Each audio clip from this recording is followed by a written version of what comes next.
y ahora sí, lo prometido es deuda. Tenemos en la línea telefónica a la abogada penalista de Derechos Humanos, Ana Caterina Suárez, para platicar de todo el contexto de las marchas y los derechos en sí que tienen las mujeres que son violentados en nuestro país. Derechos que han sido pisoteados, violentados por la falta de gobierno. Buenas tardes, ¿nos escuchas? Buenas tardes, Juan. Muchísimas gracias por esta invitación y el espacio.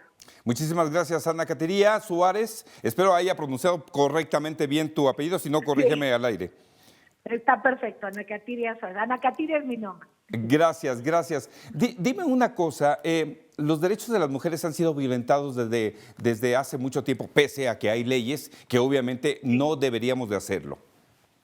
Sí, por supuesto. Bueno, esto no es un tema de actualidad, esto es el reflejo indubitable del poder económico que se ha ejercido en el ámbito patriarcal. Evidentemente, al día de hoy podemos corroborar que mientras más independencia económica exista en el género femenino o en las sociedades o sectores vulnerables, siempre habrá una mayor capacidad de poner límites.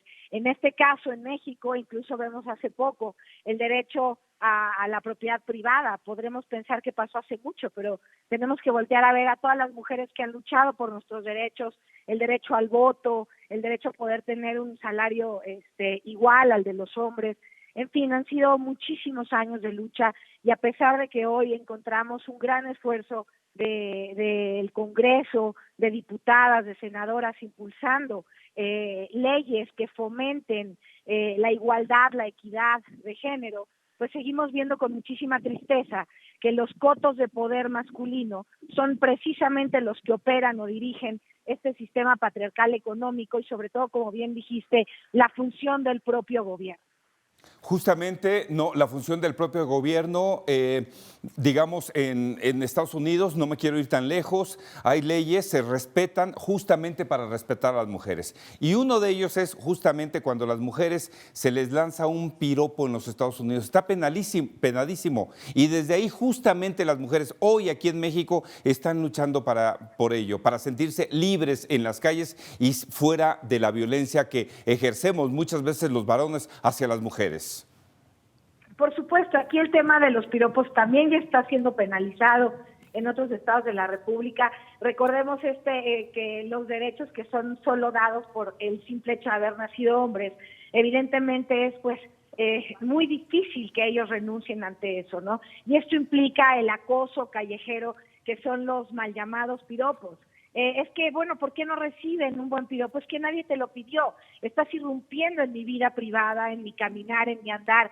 Y es ofensivo porque siempre tienen un contexto lascivo. Esto quiere decir que tienen un contexto sexual, que intimidan o que generan una agresión a mi intimidad. Y es por eso que los hombres no entienden que una simple palabra puede lastimar tanto como un golpe, como un atentado físico, y que por supuesto que sí te ponen en peligro, porque desde el momento en que están transgrediendo esta libertad con la que caminas por la calle, o deberías caminar por la calle, es evidente que al decidir transgredir esta libertad, este andar en soledad, pues están lastimando estos derechos humanos. Por ejemplo, un simple derecho humano al libre tránsito. Podría parecer algo poco relevante, pero por supuesto que el acoso callejero es y debe seguir siendo un delito. Lo que pasa es que nuestra sociedad machista se acostumbra incluso a tener que agradecer dichos piropos, ¿no? Y eso es la continuación de esta cosificación de la mujer. Tú tienes que agradecerme que yo te quiera hacer sentir bien. Y justamente ese es un gran tema y que deberíamos de eliminar por completo. Otro de los grandes temas, la brecha salarial. No, bien lo decías tú, la libertad económica que puedan ejercer las mujeres justo para que sea un salario digno, igualitario, hombres y mujeres, justamente eso. Esta brecha generacional o esta brecha de salario, pues obviamente está reprimiendo también el bolsillo de las mujeres. Por supuesto, y te lo digo como experiencia propia. Tengo 42 años, me considero una litigante, una abogada joven, y al día de hoy sigo viendo una diferencia terrible en el mismo trabajo que yo desempeño, y hacemos, incluso por un ejercicio social, hemos hecho algún colega y yo un experimento para cobrar lo mismo frente a algún cliente hombre, y a mí me ofrecían el 10% de lo que había solicitado, y a mi compañero se lo dieron todo, ¿no?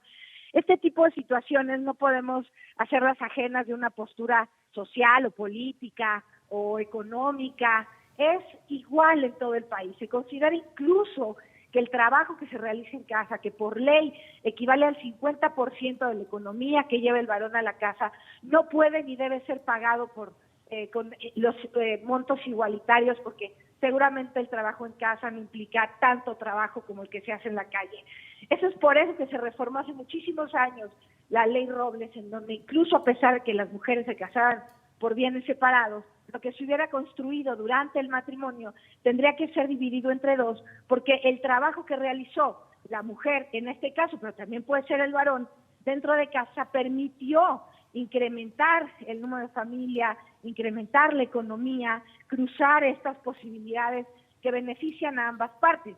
Y es por eso que se debe considerar el trabajo del hogar al 50%, es decir, si tú das 10, el trabajo que yo hago en el hogar equivale también a 10.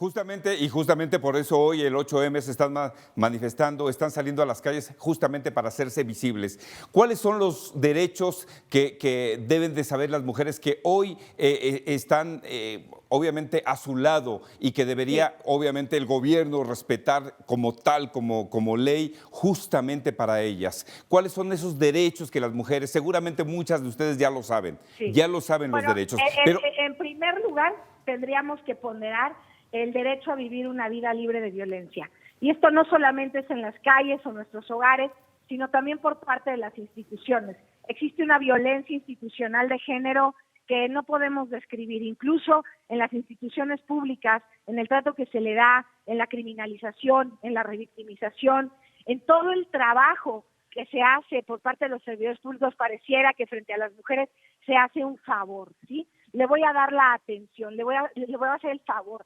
No nos hacen favores, basta de condescendencia. Por otra parte, el derecho a una economía igualitaria. Por supuesto que la discrepancia salarial entre hombres y mujeres sigue latente, es una realidad y no tiene nada que ver con inclinaciones políticas. Otro punto muy importante es el derecho a nuestra sexualidad, el derecho al aborto, a decidir sobre nuestro cuerpo, a poder reclamar y exigir y denunciar la violencia sexual dentro de las parejas y los matrimonios, que poco se sabe de ello. La violencia económica, cuando los hombres que son proveedores de los hogares deciden cómo y de qué manera cubrir los gastos de las casas de las mujeres, eso se llama violencia económica. De esa manera ejercen un control. Y sobre todo en este día recordar a todas nosotras, que lo que sintamos en la panza, en el pecho, esta ansiedad, esta tristeza, este miedo, es real. Cuando hay un factor externo que está provocando ciertas emociones, no estamos locas, no estamos exagerando, y lo vemos a partir de la vida de muchas mujeres que se han visto sometidas y muertas en feminicidio después de muchísimas denuncias interpuestas ante el Ministerio Público. 7 denuncias por violencia familiar y de pronto encontramos a Julieta muerta. Entonces, ese es un derecho que tenemos también que exigir, que es el derecho al acceso a la justicia. Vemos en lugares más remotos la limitación a la educación. En el 2023 podríamos pensar que siguen, que no podrían seguir estas narrativas de que ciertas carreras o profesiones no corresponden a las mujeres o tienen un sesgo de género, y no es así. El libre desarrollo de nuestra personalidad tiene que imperar no solamente para cómo nos autopercibimos frente a la sociedad, sino también qué trabajo, qué labor, qué profesión decidimos elegir para poder ser autosustentables, independientes económicamente. Eso quita una gran fuerza a los violentadores que buscan la vulnerabilidad en sus parejas para someterlas constantemente, junto con sus hijos, robarle a sus hijos, ¿no? No, y vaya, justamente la violencia psicológica, feminicidios, las mujeres violentadas todo el tiempo, justamente en la Sierra de México, en algún lugar, inclusive en la ciudad, cuando pensamos que esta gran ciudad, esta gran urbe, sentimos que tenemos todos los derechos, pero no los tenemos así. No los tenemos así. También es muy importante que visibilicemos que hay muchísimos litigantes, hombres y mujeres, que somos nosotros los operadores externos o particulares de la ley que se dedican a cobrar para procurar o continuar, perpetuar esta violencia en contra de las mujeres. Abogados y abogadas que cobran para generar fallos en contra de los derechos alimentarios de los menores. Tenemos que observar quién está representando esta corrupción. Los violentadores no son quienes llegan a los acuerdos con los jueces, son los y las litigantes que litigan sin ética, sin escrúpulos, cuando nuestra profesión es tan noble que debe de ser impecable como la de cuidar una vida, como la de los médicos, porque cuidamos niños, niñas, libertades. Terrible esa situación, sobre todo ética. En este momento les pedimos a todos, inclusive a los que estamos haciendo este trabajo.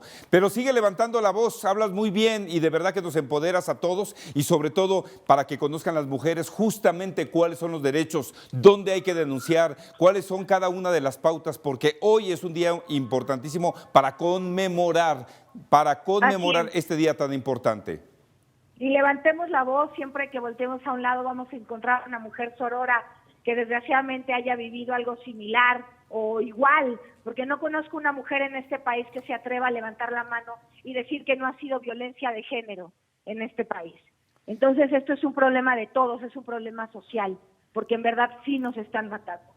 Abogada penalista en Derechos Humanos, Ana Caterina Suárez, muchísimas gracias por acompañarnos en el 8.3 de Unife, Televisión Abierta. Gracias, gracias, gracias. Sigue levantando esa voz y qué bueno, ética, que es lo que necesitamos de los profesionales para que estas mujeres que son violentadas obviamente tengan siempre el derecho a réplica y salgan triunfantes con la justicia.